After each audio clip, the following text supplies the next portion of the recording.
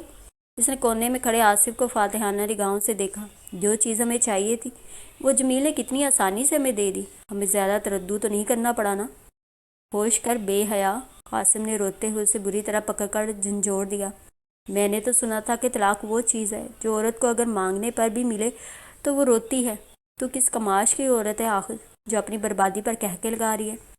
ہمدانی بھی متاثر نگاہوں سے کبھی جمیل تو کبھی چندا کو دیکھ رہا تھا۔ رفیق حنک بنا کھڑا تھا۔